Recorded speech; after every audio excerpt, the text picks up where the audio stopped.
We talking about sports, get ball. What it do, baby? Yeah. What it do, you number one podcast listeners? We're back with a brand new episode of the number one podcast in your headphones, Prem Brulee. I'm your host, Premal Bhatt, and I am joined by my big bro, my big cousin, Roshan. Welcome. Thank you, sir. You already know we're back at it again. Yeah, we wanted to end this 2023 right. Yep. And give you guys a podcast to listen over the holidays. Maybe you're traveling. Maybe you just telling your family you got something to do to give yourself a break. But here we are. Maybe you missed us. Maybe you missed us. That too. That's a given, I think. Yeah, that's a given. Yeah. Anyway, we appreciate you, number one podcast listeners. And without further ado, let's get going on this edition. You already know. But before we do, word from our sponsor. This episode of the Prem Brulee podcast is sponsored by Sleep Adel, a content creator, photographer, and artist based in Asbury Park, New Jersey. From cinematic stills, unique and classic wedding and elopement photos, even product or commercial photography like you see for the Prem Brulee brand. Sleep Adel is a full-service studio. And check out their new short, Showtime, available on YouTube. Also, go check out his Instagram. He's doing an opportunity for comics and you in the Instagram captions to win some money if your idea gets used. Promise you won't be disappointed. Give it a look at SLEEPATTLE on Instagram. And while you're at it, give them a follow. You already know, the number one artist for the number one podcast in your headphones. Per usual, baby. Only the best for the number one podcast listeners. You already know. And that's a nice segue into Yeah, Fam or Nah. So let's get going on our word association version. You'll only hear me talk to catch you number one podcast listeners up on the description of what we're talking about. But we keep it short and sweet so we can get to the section you all are waiting for. You played yourself. First up, you and I wanted to talk about the Los Angeles Chargers firing their head coach Brandon Staley and their GM Tom Telesco. This happened after their Thursday Night Football loss to the Las Vegas Raiders in historic fashion. They lost 63-21. Staley leaves LA with a 24-24 record, 2 winning seasons, 1 playoff berth that ended in that historic collapse where they were up on the Jags, and the Jags came back in the second half pretty famously last year. Telesco was the architect of the Chargers roster. He was let go amid his 11th season with the club. He was hired back in 2013 and was responsible for drafting some notable players like Keenan Allen, Joey Bosa, Derwin James, and of course Justin Herbert. During his tenure as GM, LA went 84-92 in the regular season and 2-3 in the playoffs. Yeah, fam or nah? And you got a word or phrase for this, Rosh? I don't know why we always end up here, but I'll go back to a quote that my good friend LeBron James said once. It's about damn time. It's about damn time.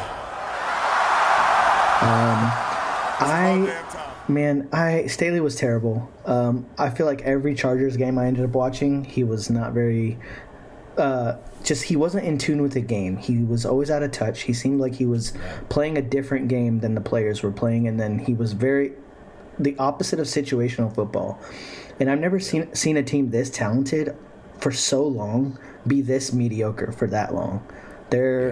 They cannot let 2 franchise QBs go to waste. Phillip Rivers saw an entire career go by with nothing, man. And it would suck to see that happen to Herbert, too.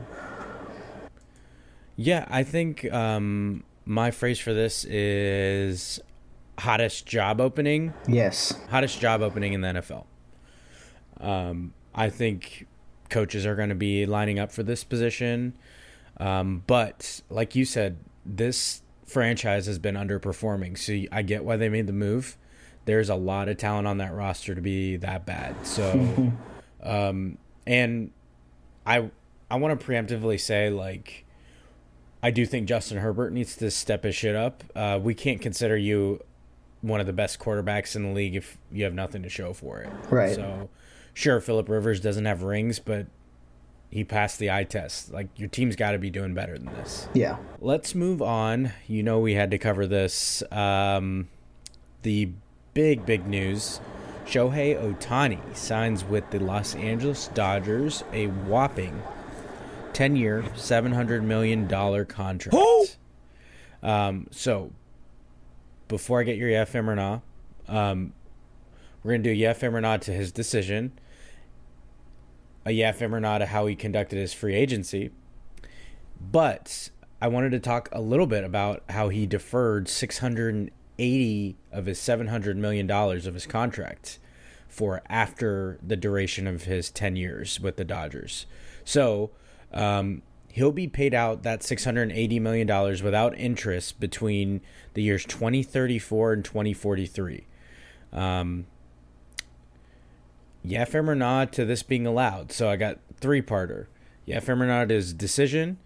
The way he went about conducting his free agency, he threatened anyone that would leak information of his meetings. He would factor into his decision, essentially threaten not signing with the team if their insiders reported that he was meeting with them. And his contract deferment of $680 million, should that be allowed, he is Bobby Bonilla-ing it to the max. Yeah.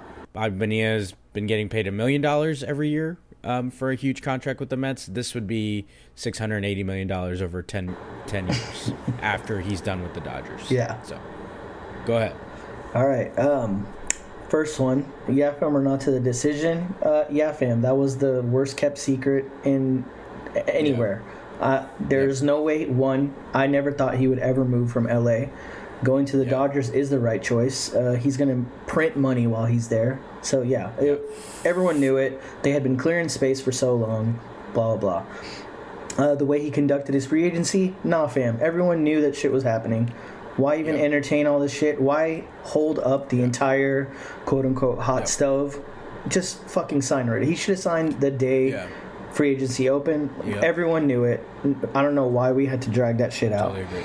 And the deferment, like one phrase, tax evasion. I mean, so perfect. I used to like Ohtani, but if I got to pay taxes on my not $70 million a year salary, so should he. I'm going to start the campaign. Hashtag deport Ohtani. It's going to start today. I don't want to see Ohtani win that much, man. It's a great fit. He's going to be awesome there. He's an electric player. It's going to be sick. I hate that it's the Dodgers. Yeah. So I pretty much agree with you across the board. I'm a nod at a decision. What a boring pick. Yeah. That's Damn, fair. all that money just to join a team that'll lose in October repeatedly. Hey-o. Couldn't be me. Eddie alert. They might win 2 games in the NLDS this year. Maybe so. Hopefully they don't play a division foe. Couldn't agree with you more about how he conducted free agency, especially you hit the nail on it, holding up the rest of the free agents. There's no doubt he's going to get his money, so why did it take him so long? And the whole, like, threatening media, like, who gives a shit? Yeah. You know you secretly like the fanfare. Like, come on. So, yeah, I don't like that he's able to defer money. I mean, it's within the rules. There's no rule against it. So it's smart on him, but teams should not be able to do this. And at the very least, it should count for any like luxury tax or numbers they're thinking. I don't think, because essentially the Dodgers are going to get a break and be able to sign people for this 10 years. Yep. Now, 10 years after that, they might be shit out of luck, but it'd be worth it if you win titles. So anyway, I don't. Yeah. That's the likelihood. Adding Ohtani to a team that wins 100+ games every year, if they don't win, it's gonna be pretty awful to watch. I think the worst thing about the deferment to me, just like real quick, is just it's the whatever it counts, the AAV against the tax. I saw the numbers and it's like it's equivalent to $46 million a year. How if it's $70 million a year? Mathematically, it doesn't make sense. That is bullshit. It should not work that way. Reverse shout out to the CBT that allowed that. So or the CBA rather. Yeah. Yeah, I mean, fine if you want to work out how you pay him and how he chooses to. Yeah. It should still count for 7 For sure. 10 years. Anyway. Yeah, pretty much agree across the board, but you know what time it is, you number one podcast listeners. You know why you tuned in. Let's hit that You Played Yourself intro. Mm-hmm. I'm petty as hell. And I'm super petty. Here we Petty Le Pew. go. All right, number one podcast listeners. First up on You Played Yourself. This was very necessary. It's been bothering the fuck out of me. I can't imagine you as a Texans fan. I'm not a Texans fan, but it bothers the hell out of me. The Tennessee Titans wearing Oilers throwback uniforms. Listen, I do not care that the Houston franchise moved there. They didn't want their owner there at the time. It's not like they didn't want a football team altogether. The franchise in Tennessee loved the name so much, by the way, that they changed it the first chance they got. And I specifically want to mention dick riding Titans fans who are sticking up for the team using the uniform as if they get paid or like the team needs defending for their actions. Yeah. You weren't an Oilers fan back in the day of Houston, so why do we give a fuck what you think about it?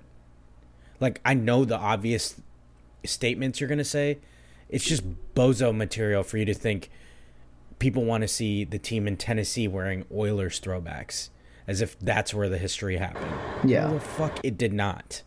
You changed your name to the Titans. That shit should go back to Houston or not live in Tennessee. It shouldn't. That's not where the history happened. So you played yourself. The Titans wore them against the Texans. Clearly a troll job. I'm glad they fucking lost. They lost to Case Keenum. Yeah. CJ Stroud wasn't playing. Nico Collins wasn't playing. You deserve to lose. Derrick Henry got no yards. You can think those uniforms are fire, but they're not your uniforms to think that about. So, what you got for this? Yeah. Your Texans fans' perspective. Yeah, man. Pretty much everyone in Houston is consensus. Go fuck yourself about that. You don't see Baltimore rocking the Colts jerseys. You don't cut this shit out. NFL like that. This is very. It's so egregious. It doesn't even matter. Like, I don't understand why they have to make a big fuss about Tennessee having it, and then it's almost like the NFL media and social media is like playing it up. They're like stirring the pot even against Houston fans, and I'm like, this seems like fucking bullshit. And yeah, like you said, imagine doing all that trolling and specifically wearing those uniforms against Houston and losing to a 35-year-old Case Keenum, and 5 of our 6 players were riding pine. Congratulations. It's stupid. You played yourself. The Houston admin got a few laughs out of it though on the timeline on Instagram and Twitter. They were clowning Titans pretty good, so that was pretty nice. Yeah. Look, I stay petty, so I don't have to get petty. Okay. And for the record, I think most people seem to agree. Like, you can objectively think the uniforms are fire and also think Tennessee should not wear them. Like, give that property back to Houston. Yeah. It's been worked out before. The Browns kept their material in Cleveland when Art Modell moved the franchise to Baltimore and became the Ravens. Worked it out with the Colts, like you mentioned. It's been done before. It's not their history. Nothing happened in Tennessee of note. If you want to claim a little bit of Steve McNair in an Oilers uniform and Eddie George in it, fine, but you're mostly claiming them because there were Titans there. Yeah. They moved. So, like, anyway, preaching to the choir. Let's move over to the NBA. You and I texted about this, and that's what got us to fire up the pod, along with the Chargers firing. But this game ball scuffle between Giannis Antetokounmpo and the Indiana Pacers recently. So for you number one podcast listeners that didn't catch it, I'm sure you did on social media or something, but Giannis, all of a sudden when the game between the Bucks and Pacers ended, started charging the tunnel for the Pacers locker room after the game was over. Giannis had set a Bucks franchise record with 60 points. What came to be is that Giannis wanted the game ball, and the Pacers reportedly took the game ball because one of their rookies, Oscar Tshiebwe scored his first NBA points. So it's pretty standard. You get the game ball for your first NBA points, display it in your house, whatever. Great. So Giannis got all dramatic, chased after the Pacers locker room. Nothing really came of it, thankfully, because that would have been bad for his brand or whatever. He stood in the press conference after complaining, I got some game ball, it doesn't feel like the real one. By the way, I didn't get the one from the NBA Finals Game 6. Like, okay, boo-hoo. You played yourself. But I want to get your take on this. Yeah, Giannis, I feel like is becoming a frequent flyer here, and you played yourself. Yeah. By the way, this is probably like third or fourth time he's been in here. So yeah, I mean, come on, man, Giannis, tighten it up, bro. But yeah, my thoughts. A rookie's first points are far more important than his Mickey Mouse restricted area masterclass. Like, who gives a fuck, man? You dunked 30 times. No one fucking cares. Yeah. You're 6'11" with a 500-foot wingspan. It's not impressive. Who gives a shit? Stop fucking crying. No, Giannis, no. Will Chamberlain dunking on plumbers Yeah, in the man. NBA back in the day. Giannis, no bag of Kumpo was going a little way too hard for the least impressive 60-point game in NBA history. Just cut it out, bro. Like, you can't give it up to a rookie. Like, you have a $200+ million contract, and you're throwing a fucking tantrum about a ball. Come on, you bro. didn't set the NBA record. Cut the shit, man. It's so goofy. Dude charged that locker room like someone said, fuck Greece. Yeah, for sure. Dude, he was going so hard. And he was like poking Halliburton's chest and all this stuff. I was like, dude, he's just, please relax. So dramatic. Yeah. It's a game ball, sir. Yeah. And then they followed it up and said that the ball that they ended up giving the Pacers wasn't actually the game ball after all. So he did all that for nothing. And he had the right one. And then he was still in the presser complaining or crying. So I'm like, dude, why? It really isn't that deep. They have these things where every game you play in is televised, so you can just get probably a copy of the game. Yeah. And have a whole display of it. Yes. I wanted to check back in with some college football. We're going to talk a little bit about it because obviously the college football playoffs coming up. But the college football awards happened, and Iowa, you played yourself for the most famous award. And my You Played Yourself is for Jaden Daniels winning the Heisman Trophy this year. And before you start, no, I don't think it should be Marvin Harrison Jr. as much as I would love that. I believe it should have been Michael Penix Jr., Washington's quarterback. But back to the You Played Yourself.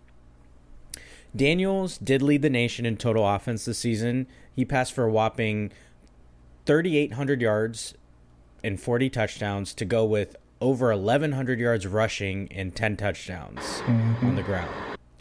The stats certainly check out. But here's the thing. LSU lost 3 games. They did not play a consequential game past the month of September. Last I checked, that's the first month of the season. I don't think you can be the country's most outstanding player if your team didn't have anything to show for it after. And if that's the case, speaking of the aforementioned, I think Case Keenum and R.I.P. Colt Brennan, former Hawaii quarterback, are owed some Heisman trophies, if that's what we're basing it off of. Oh, and the big news of this week was that, surprise, surprise, Jaden Daniels is sitting out their bowl game.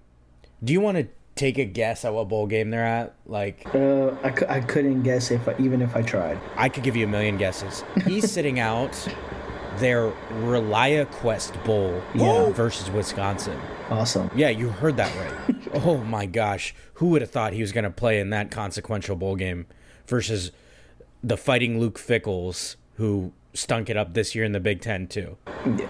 You think a Heisman Trophy winner should have the really tough decision of sitting out a Relia Quest Bowl? Is that your Heisman Trophy? Nah, man, that couldn't be fucking me. I said this from the start. Fine, if you want to invite him, that's great. But he should not be the Heisman Trophy winner this year. Absolutely not. 3 losses. Your team was never in contention to go to the SEC championship. Nothing consequential past September. 3 losses, unacceptable. I don't care how bad your defense is or the team is around you. Your team should be better if you really were that outstanding. So you played yourself. To those voters out there, I think it should have been Michael Penix. Yeah, and that's one award that I feel like they typically get right. It's hard to argue with so many Heisman winners of years past. You could make a case for them even if it was a toss-up between 2-3 people. You could always make a great case for the winner, and they never give it to someone who is in the Reliquest Bowl. Like you said, I mean, I had to look it up. I had to look up what Reliquest even is. For your information, everybody, it's a cybersecurity company, and I can guarantee you that Google search that I just completed to find out that information was way more riveting than that game will be. Petty alert. Petty alert. Petty alert. Can confirm. Yeah. If you've seen Ain't nobody Wisconsin watching play that this year shit. about it, Yeah, nobody watching that shit. Anyway, you played yourself to that. Okay.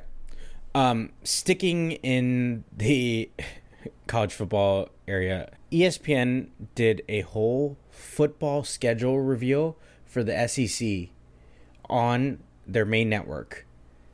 2 fucking hours to reveal a schedule. The 2024 SEC football schedule. They're not even trying to hide the bias at this point. I mean, totally crazy. I've never seen anything like that. They tried to make a whole spectacle of it. Couldn't believe it. So what'd they do? Just run down every team's schedule? Yeah, so the reason they did it, which if you're going to build something out for it, it's fine. 2 whole hours to discuss it is just That's asinine. insanity, yeah. Basically, the way the TV contracts are going, ESPN's getting exclusive rights to the SEC. So what usually happens is game times are not announced until like the week or 2 weeks before a game. Well, now that ESPN has all the games, they could decide the game times because they had nobody to fight with for the rights, because they used to have to fight with CBS and all these other networks. So they could release all the times and therefore release the schedule. Okay, but 2 fucking hours?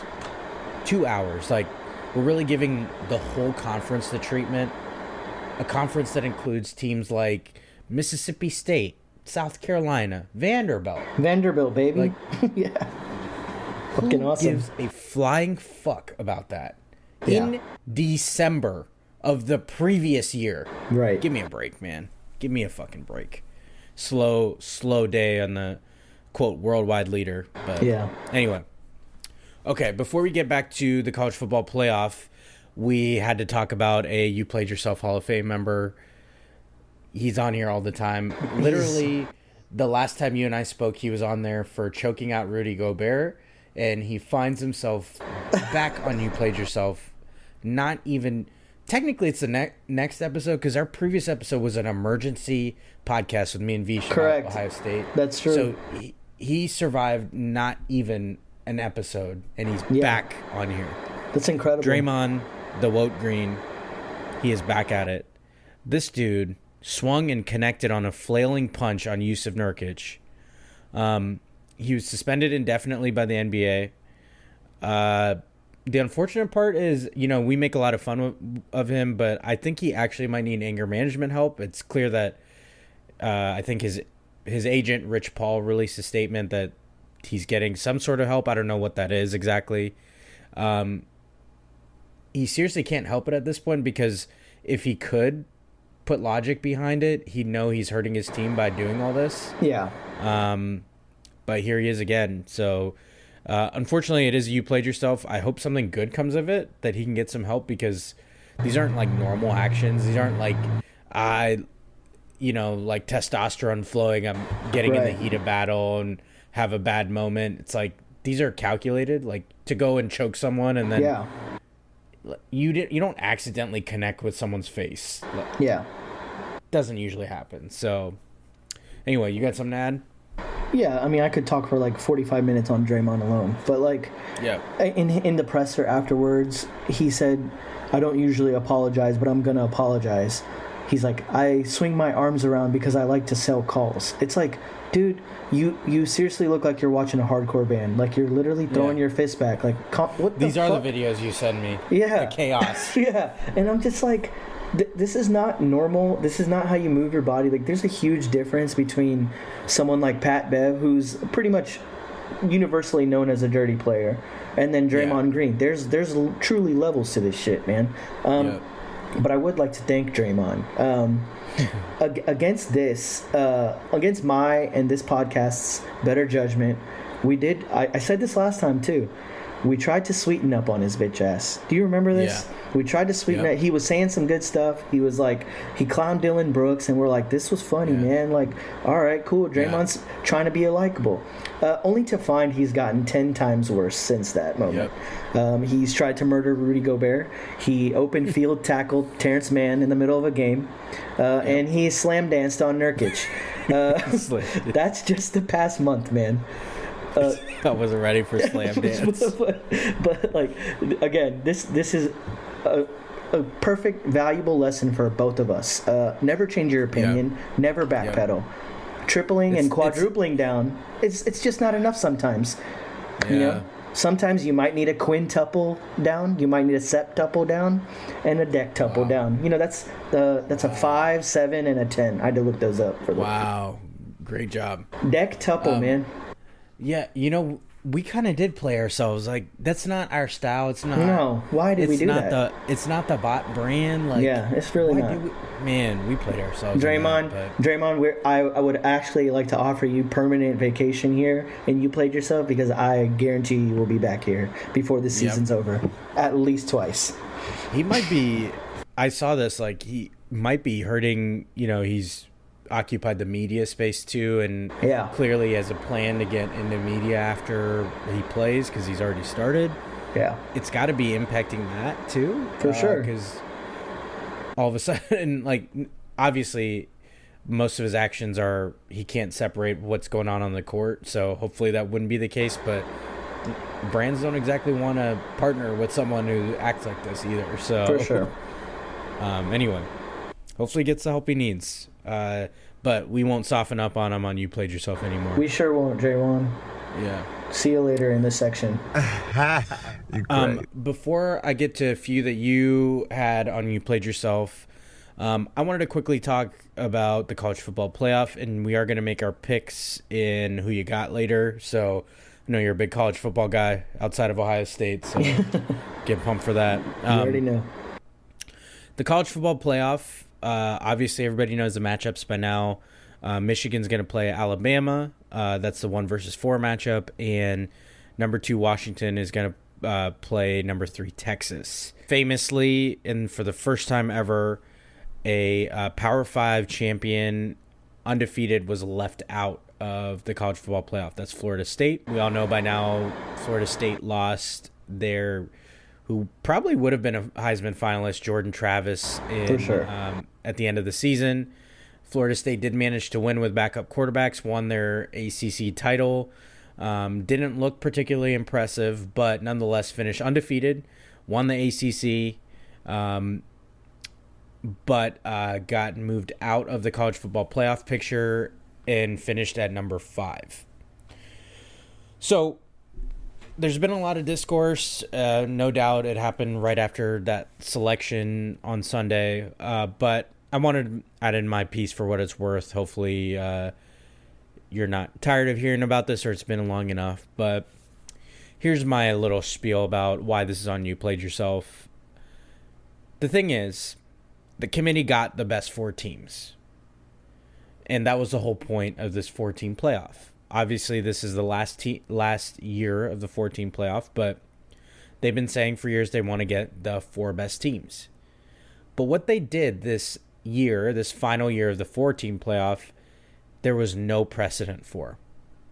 They've said it's the best 4 teams, but they haven't acted on that. We want to sit there and say, oh, they got it right. But they didn't get it right against our own history.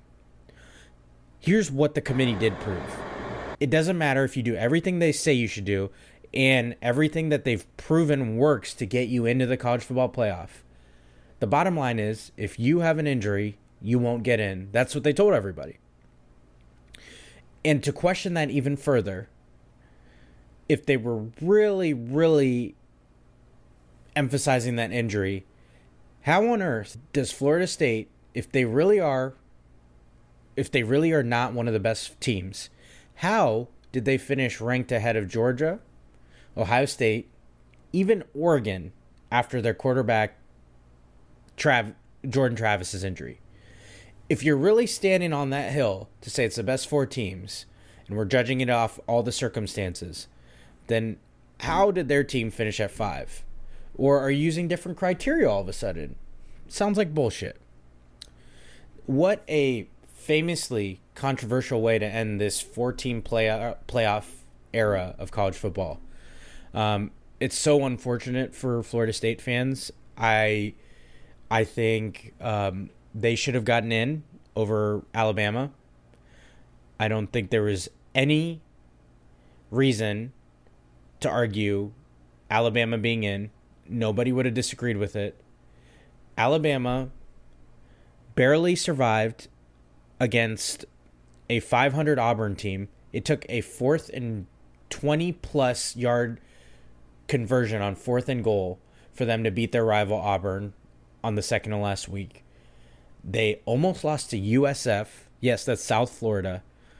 And they lost at home to one of the other playoff teams in Texas. It's so easy to validate leaving them out. Sure, they're the SEC champion, but they had one loss already, and they didn't look particularly impressive in a fair amount of other games. So we want to punish one team, but not the other. And it plays into this whole SEC bias narrative. For sure. This was the year to leave out an SEC team, I think, especially with Georgia losing the SEC championship to Alabama. It's so unfortunate for Florida State. So, I mean, you played yourself. You want to claim they got the best 4 teams, that's fine, but they had no precedent for doing it this way, and they screwed over a Power 5 champ. What they told them is that the body of work didn't matter, like they've said for years has. So, yeah. That's my little spiel before we pick those games later. Anyway, you got a few you played yourselves for us, Roche? I do, man. Quick you played yourself goes to the New York Yankees. Not for anything you'd think. I want to put the Yankees facial hair policy and overall hygiene policy, and you played yourself. Recent photos, they made a trade for Alex Verdugo. Pretty not like super popular guy, but he's well known enough if you're a baseball fan. He rocks the beard, full beard, and wears grills. Pretty cool looking dude. He's got a definite swagger. And I saw photos surfaced of his like newly freshly shaven face. I gotta say, man, it feels wrong. I thought Garrett Cole was bad. I thought if you rewind time and we're a little older, if you remember Johnny Damon, do you remember when he signed? That was I just remember being like, what? Who the fuck is this guy? Alex Verdugo might be the caveman. But Alex Verdugo might be the worst one yet. He just looks like he's a bully on like High School Musical or something. It's totally weird. Y'all gotta drop this policy, man. Let these dudes have beards. I don't know what the big deal is. You guys aren't even winning games anymore, so let people look cool. Let them do what they want. When you pack on a few face pounds, you need that beard to help you look good and stay tight, keep it tight. Why are we hating on this, Yankees? Get the promotions from Norelco and Phillips. Let's get it going, bro. All right, my next you played yourself goes to one of our favorites, Anthony Davis, or as we like to call him when he's in the section, Tony Davis. However, this specifically goes for the Tony Davis graduation. What do I mean by this? I mean that he's putting up Wilt Chamberlain numbers in every Mickey Mouse tournament possible. This man was lights out in the in-season tournament. He was dropping like 40-20 games. Every single game, 35 points. He was on a tear.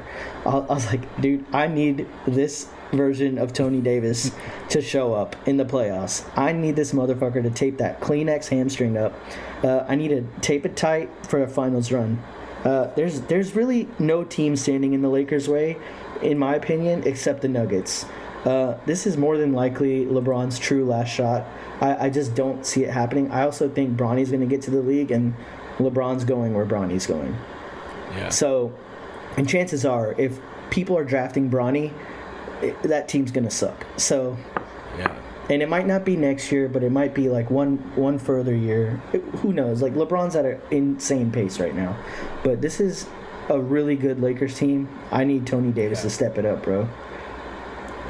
Whatever you got to do, convince him you're in the bubble, or Yeah. Put him in a Vegas, I don't bubble. know. I need Bubble Davis, bro. By the way, you played yourself for the Lakers for putting up a in-season tournament banner? Absolutely. How do we man. feel about Absolutely. feels weird. You got 500K. That's great. You do not need a banner for this, man.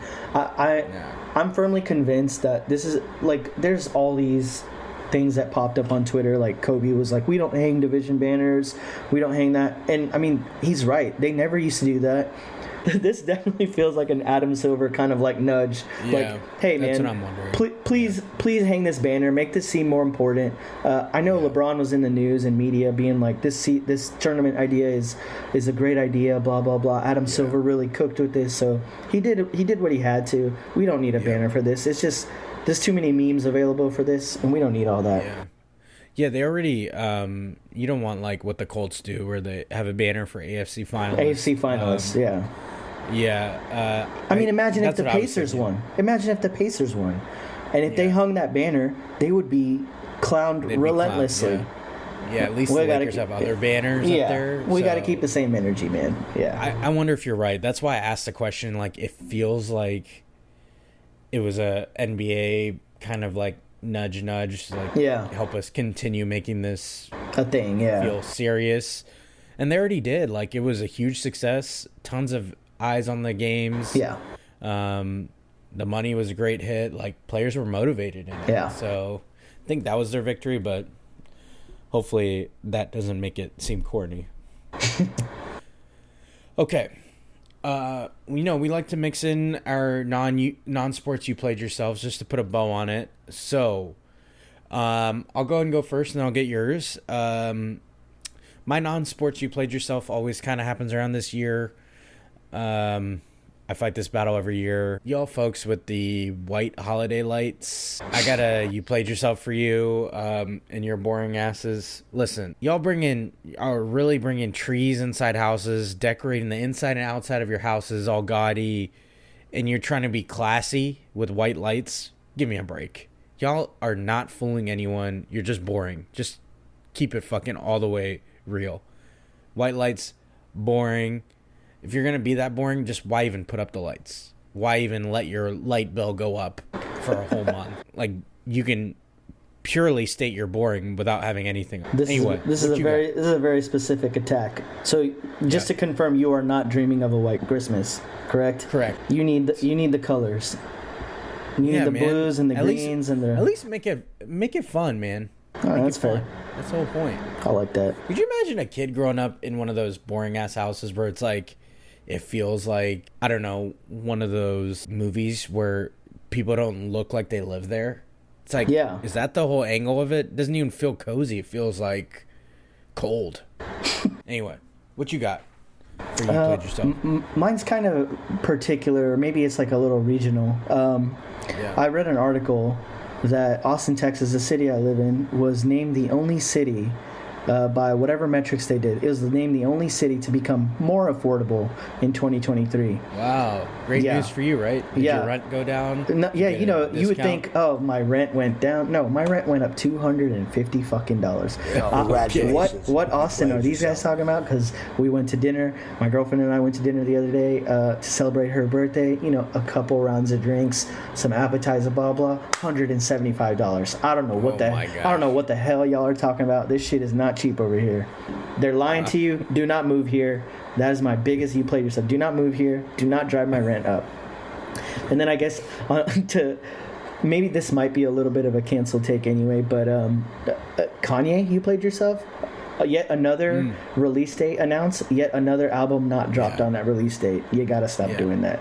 Kind of you played yourself if you fell for that. There's not... That's fair. I'm at this point, since CDs were a thing, that dude has not put out a record on time. So that's a good point. It's kind of... I don't know how he keeps fooling people. Yeah. It's like that old Jesse Pinkman. He can't keep getting away with it. Yeah. He can't keep getting away with it! He can't keep getting away with it! Yeah, for sure. But yes, I agree with you. Maybe we'll get it before the new year. We won't. We won't. All right. New segment that's not that new anymore. Am I hating? Remember, you number one podcast listeners, if you have an idea of an intro for this, we're all ears. So bring it our way. We'll give you credit. You can drop a tag at the end. It'll be featured for a long time to come. Anyway, our segment, Am I Hating?, where we say statements that are most likely clearly a hating, but this is a safe space, so we drop them anyway. You want me to go first again? All right, let's do me first. Okay, Rosh, keeping with the holiday theme, am I hating if I do not get the love for Christmas music? Most of it is so sleepy. Honestly, like, I'm thinking I might be a Scrooge about like decorations and music, but the music especially. I know I had a hot take about the lights, but it's more about like if you're gonna do the lights, might as well make it obvious you're putting up lights. But the music, I can't get like. Of course, there's a few songs that find their way in, but that I like, but I can't get with the music. You with me? Am I hating or? I am 100% with you, but I will say you're underrating the fact your skin color is a little brown. Me and you are brown guys. Maybe Christmas just isn't our thing. Maybe we weren't meant to be involved in Christmas that much. So we got to think about it that way. We weren't the demographic. Y'all got to cut us some slack. Yeah. So if y'all are mad that a couple of brown boys are hating on Christmas music, sorry, I can't help you. I don't like that shit either. Silent Night, I don't give a shit about that shit. I don't ever want to hear those songs. And they start them way too early. You're in your grocery stores, your Kroger or your HEB or whatever you got in your area, and I swear, man, every year it's been starting like November 1st or October 31st. I was getting ready to say it. I'm like, as soon as Halloween ends, they gotta stop that. Yeah. People are trying to fall asleep just doing regular things, man. Yeah, you start seeing those poinsettias in the doorways of the grocery stores, and I'm like, it's happening. We got to get out of that. We might be hating, but yeah, if you're mad at two brown boys for hating on Christmas music, from the bottom of my heart, I'd like to take this chance to apologize to absolutely nobody. Let's go. The double browns do what the fuck they want.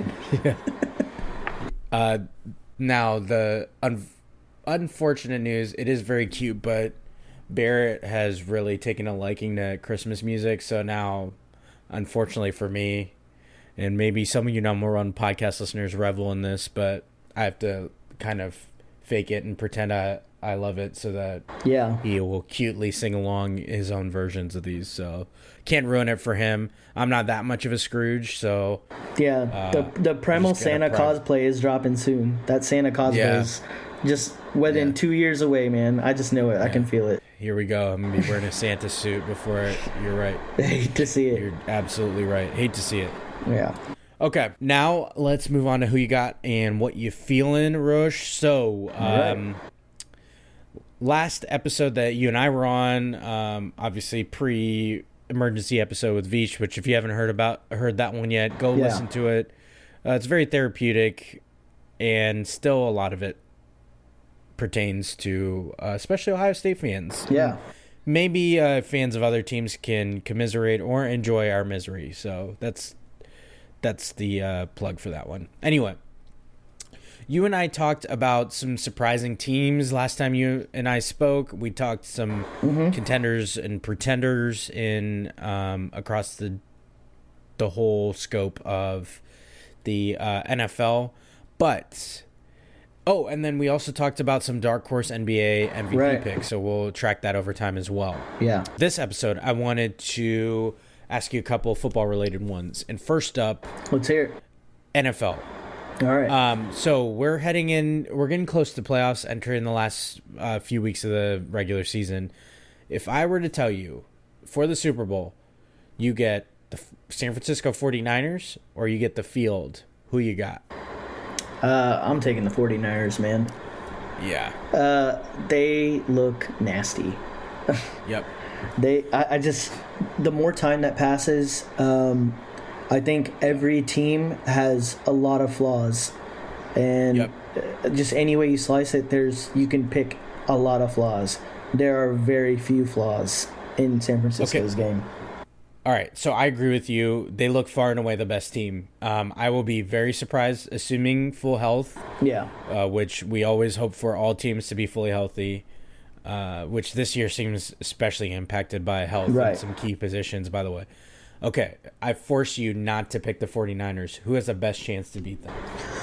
All right, let's see. The best chance to beat the 49ers. I think it has to be Baltimore. Okay. Because they have the defense as a counterpart. Yeah. But once again, and a mobile quarterback that kind of is a game plan breaker. If he decides to start slinging it and if he's connecting on these like 20-yard passes, it's going to be hard to beat Lamar. He's too dangerous. And I think that might be the only spot that they got San Francisco beat is the quarterback position. Again, health, huge concern for Baltimore. Their running backs drop like flies over there.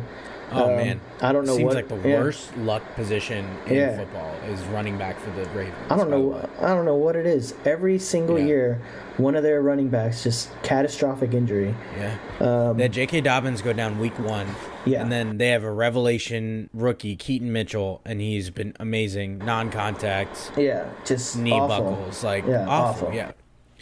I'm gonna go. So I feel the 49ers. I'm gonna go. It's probably prisoner of the moment. But I'm gonna say it's, and I'm gonna listen to myself in the past. Like every year we overthink this. Yeah. I just feel like when the playoffs hit, Chiefs are gonna be the biggest chance just because of Mahomes. Now the receivers have to do better. Yeah. And my other one, prisoner of the moment, is the Bills. I think if they make the playoffs, I don't think any team in the AFC no one wants to see them. Yeah, no one wants to see them. They sneak in to the 6 or 7 seed. I mean, that's bad news for whoever has to play them. Yeah, I would hate to see them in the playoffs. Josh Allen's really damn good.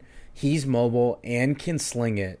Yeah. And they have weapons to potentially neutralize. Healthy weapons, yeah. So, my dark horse, I'll go with the Bills officially, but I'm not. I like the Bills. I'm not counting out the Chiefs yet. Okay. And now I promised this tease, but I want to get your pick for the college football playoffs. Okay. Who makes it to the championship and who wins it all? Who you got? So, again, to recap, you number one podcast listeners, Michigan plays Alabama in one semifinal, and Washington and Texas play in the other. Yeah, I think I just have a hard time even out loud saying that Michigan will win, so I'm going to say Alabama will beat Michigan. And I think I got to roll with UT, man. I'm in Austin right now. I kind of want to see some shit happen, and I kind of want to see UT beat Alabama again in the national championship. That will exercise a lot of demons for that school. They had the famous, CFP, BCS rather, years ago. Colt McCoy, they had to throw Garrett Gilbert out there. I don't know. That was what a year, man. But yeah, and I think UT was way better than Alabama that year. But they had to use Garrett Gilbert, so I think they will exercise a lot of demons. They are a great team as well. So I think I'm just gonna go ahead and roll with UT. I don't think they're gonna win, but I'm gonna go ahead and root for them. All right, I like it. Yeah. For what it's worth, if UT does win, they get to play in Houston, which would for be the sick. title, Also, so- yeah, that'd be cool. Do it if they get to the title game. I think they know what it takes to beat Bama, and I think they're better than Michigan. So, either way, I think it's going to go in their favor. I think the seeding really helped UT a lot. Yeah. I think their biggest opponent is probably Washington in front of them, but it's also really hard to beat Saban twice. So we know everyone knows that script. Yep.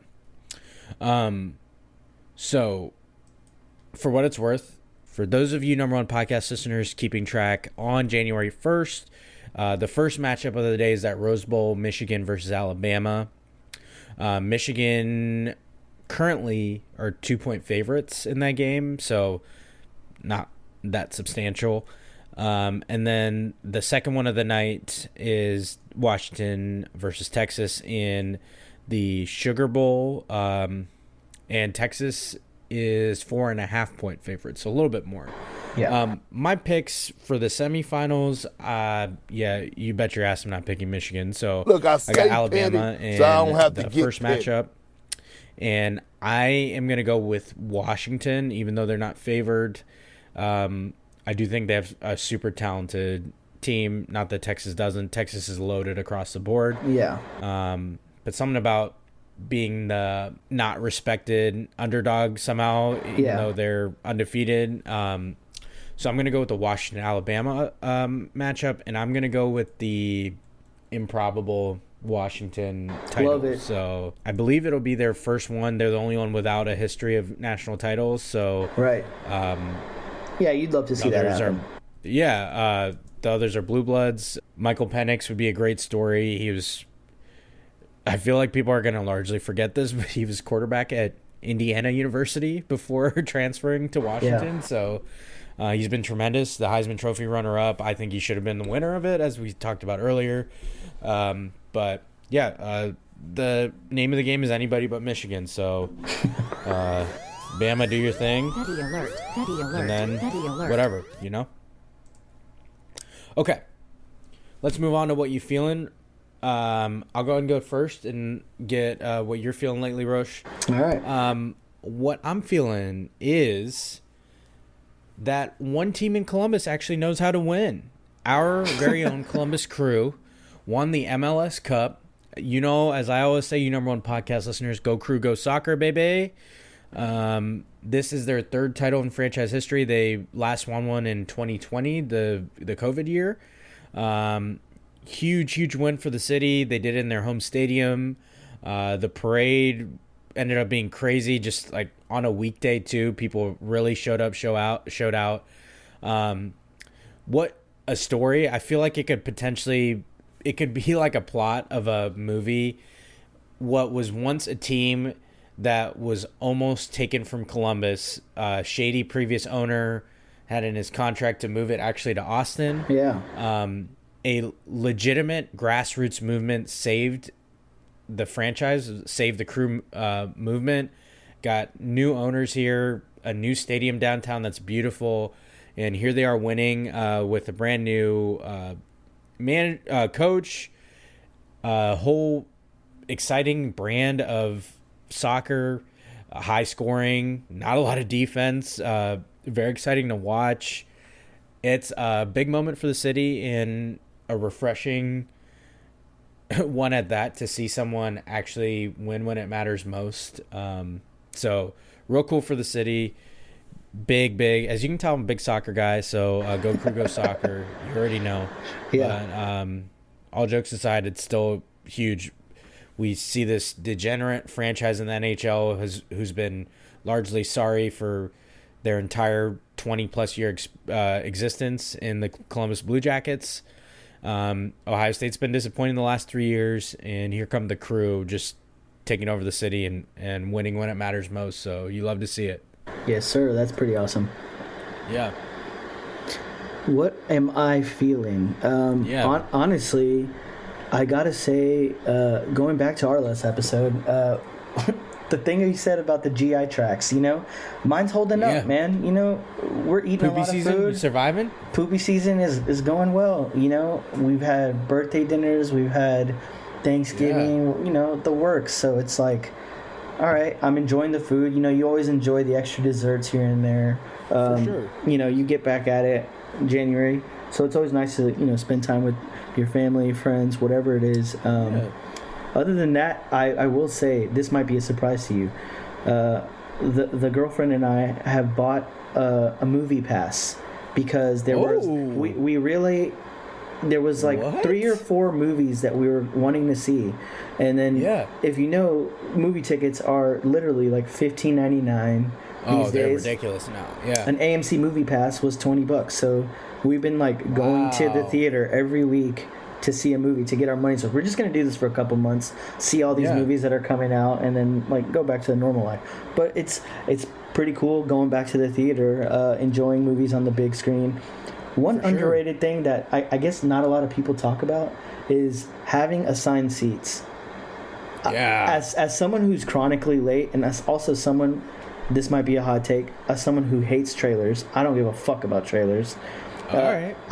When you have a 7:45 p.m. start time and you can show up at 8:05 and then the movie's like about to start and you have your seat that reclines, I was like, all right, I see these guys. They got it right. I see the money moves being made in the theaters, so I can see the merit behind it. So shout out to movie theaters. AMC, sponsor this podcast. I said y'all's name twice. I shouldn't have done that. I have called out your popcorn, by the way.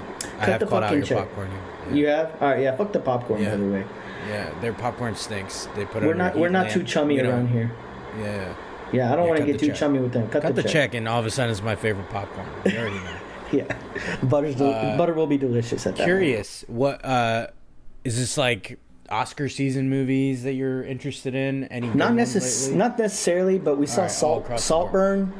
We saw Dream Scenario. We're seeing Wonka in a couple days, and we saw Poor Things. So that's what we've seen so far. Poor Things is on a lot of lists so far, like preemptively. Yeah. And Napoleon is on there. We still haven't got around to that, and we're trying to see that Godzilla -1 as well. Got you. Poor Things getting a lot of Oscar buzz. We just watched. It's on Netflix for you number one podcast listeners, but December. Just watched that as well. Yeah. Yeah, it's loosely based on a true story. Kind of wild. Kind of takes you all over the place. Very, very good acting by Julianne Moore and Natalie Portman. So yeah, I really enjoyed that movie. We'll see. I think it's kind of like borderline odds for making the Best Picture nomination list. So we'll see. That comes out later, the beginning of the year. But few indicators because some of the Golden Globe nominations have come out and all that. So our list begins. My wife and I have to find other ways to see them. We used to go to the movies all the time, but it's the one thing with kids, can't do it anymore. We'll get to respectfully pirating movies. Respectfully, I say. Yeah, right. Hit those streams so I don't have to do what I got to do. You heard? Anyway, okay. So that's great. What you feeling? I was not anticipating you going back to the movies, but love to hear it. Well, you know, there's not a lot of concerts going on right now. It's the winter, so got to keep ourselves busy somehow. You know, we like to enjoy media, so. Hell yeah, love it. Okay, you know, I'm on podcast listeners. You know how we like to end each episode. It is time for Too Much Sense. Let's hit that intro. All right, number one podcast listeners. My Too Much Sense for this episode is about appreciation. 'Tis the season for that. A reminder. Appreciating someone is legitimately one of the easiest things one can do for someone else. If you find yourself underappreciated or you're the one doing the underappreciating, check yourself. It takes no time to tell someone you appreciate their effort. And think about how good it feels when you get the appreciation. To be able to give that to someone takes no time and makes them feel good. This is the end of the year. Make sure you got coworkers, you got people that report to you. Make sure they know they're appreciated by you. It goes a long way to starting that new year off the right way. Get that good karma coming your way. So that's my Too Much Sense for this. Love it. 'Tis the season, bitch. Let's do that callback. 'Tis the season, bitches. Yes, sir. Let's do that callback. Love it. A+ work. Yeah. All right, you number one podcast listeners. That does it for another brand new edition of the number one podcast in your headphones, Prem Brulee. Yes, I've been your host, sir. Premal Bhatt. It's been my big bro, Rosh. Thank you.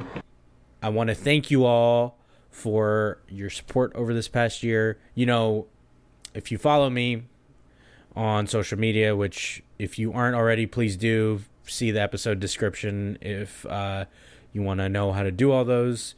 But I posted my Spotify Wrapped as a podcast. It never ceases to amaze me to see the growth of this podcast and people that support it. So, you know, speaking of appreciating you number one podcast listeners, I sure as hell do. Thank you for your support. Thank you for your listens, your shares, word of mouth, telling a friend to tell a friend. It is so greatly appreciated. Makes me feel good and makes this all worth it. So I do appreciate you all and all the support over this past year. More to come in 2024, but hope you enjoy this edition over the holidays and get time with family or friends, or maybe you prefer to be by yourself, and that's great too. So you number one podcast listeners, appreciate you. Thank you for tuning in to another brand new episode of the number one podcast in your headphones, Prem Brulee, and we'll talk to you next time. We will. See you later. Peace.